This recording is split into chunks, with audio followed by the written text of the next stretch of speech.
Welcome to your AI-hosted show. This is The Big Idea. Today we're going to talk about who owns artificial intelligence. Not the apps, not the products, but the fundamental infrastructure that's starting to run everything. Governments and private markets are both moving fast to control it, and the decisions being made right now, quietly, without much public debate, will shape who holds power for the next century. Here's what makes this moment different from every other technology race. AI isn't just a product you buy, it's infrastructure, more like roads or the electrical grid than like a smartphone. And we have never, as democratic societies, figured out how to let markets build infrastructure and still keep it accountable to the people who depend on it. So the question sitting underneath all of this isn't really technical, it's political. Who should get to decide how AI is built, who gets access to it, and what it's allowed to do? That's what we're going to work through today. In 2024, India launched a national AI compute mission, a government program to build out a foundation of processing power that the country's researchers, startups, and public institutions could actually use.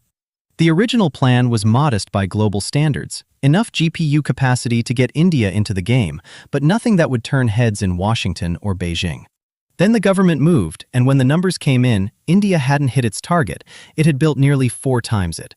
More than 38,000 GPUs, not bought by the state directly, but commissioned through empaneled private cloud and data center providers under a government program on terms the government set. That gap between what the market expected and what the state actually did is the story worth sitting with. Because it tells us something about who is capable of moving fast enough to shape the foundation of AI and who is waiting to react to someone else's decisions.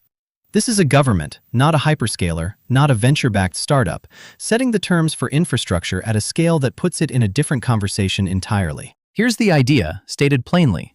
AI compute is infrastructure in the same way that electricity grids and shipping lanes are infrastructure. Whoever controls the underlying capacity shapes every outcome that runs on top of it. This isn't about which country has the cleverest algorithms or the most well-funded labs.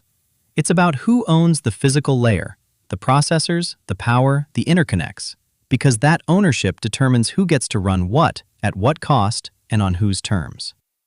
When a hospital system, a government ministry, or a small fintech startup needs AI capacity, they're not just purchasing a service.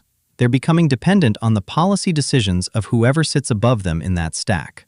Pricing, access, throttling, data retention, all of that flows from whoever holds the compute. So the central insight is this. In an AI-saturated economy, compute sovereignty is a form of political sovereignty. A nation or an institution that cannot provision its own AI capacity cannot fully govern its own decisions. And that dependency doesn't announce itself, it just quietly narrows the options on the table. Here's what the numbers actually look like right now. Private technology companies are on track to pour roughly $500 billion into AI infrastructure, data centers, chips, interconnects, power capacity. And running alongside that, sovereign governments are building their own GPU stockpiles, not purchasing cloud credits, not signing ordinary enterprise agreements, but funding and setting the terms for national compute capacity at a scale most institutions can't match. 2 tracks, same race. And the striking thing is that neither track reduces the concentration problem. They just shift where the concentration lands. On the private side, a handful of hyperscalers now command the overwhelming majority of available AI compute. The market has consolidated around a small number of players. On the sovereign side, the countries that can afford to stockpile GPUs at scale are mostly the same wealthy nations that already dominate global technology supply chains. So the power doesn't diffuse, it just reorganizes among a familiar set of actors. What that means in practice is that whether a hospital, a ministry, or a startup turns left toward private cloud or right toward a national compute program, the ceiling on their autonomy is still set by someone else. The race is real, the spending is real, but the architecture of who holds leverage at the end of it is the thing worth watching. Here's where I have to be honest with you, because the case for sovereign compute isn't airtight. And the strongest objection isn't a minor one. In my view, governments have a long and genuinely painful track record of picking technology winners and being wrong.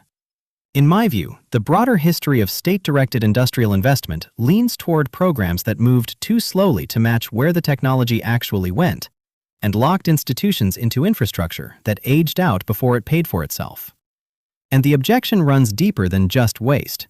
Democratic accountability and market speed genuinely do not coexist cleanly. By the time a government has consulted, budgeted, procured, and deployed at the scale we're talking about, the underlying chip architecture may have turned over twice. That's the real tension. The argument for sovereign compute is a political argument, and political processes move at a political pace, which is rarely the pace of the problem. So I'm not going to wave that away, but what I'd say is this. The question isn't whether governments execute perfectly, it's whether the alternative, permanent dependency on private infrastructure you don't control, carries risks that are just as large and far harder to reverse. So here's what I want to leave you with. Not a prediction, but a frame.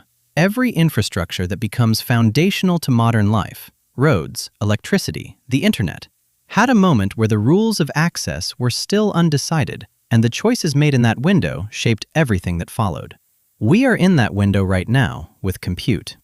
The argument I'd been building today isn't that governments should own AI or that private investment is the enemy. It's that a public compute layer, open to hospitals and researchers and startups and public institutions, can protect the conditions for competition without requiring anyone to nationalize anything. The countries and communities that treat this moment as purely a market question will wake up later to find that the market already answered it, and the answer, concentrated leverage in ways that are genuinely difficult to unwind. What I'd ask you to carry forward is this. The next time you hear a debate about AI policy framed as government versus innovation, ask whose infrastructure that innovation runs on and whether anyone outside a small number of private actors can change the terms. That's the question that outlasts all the others, and I'm glad you spent some time on it today. That's a wrap. Thank you for listening. Like and subscribe, and enjoy the rest of your day.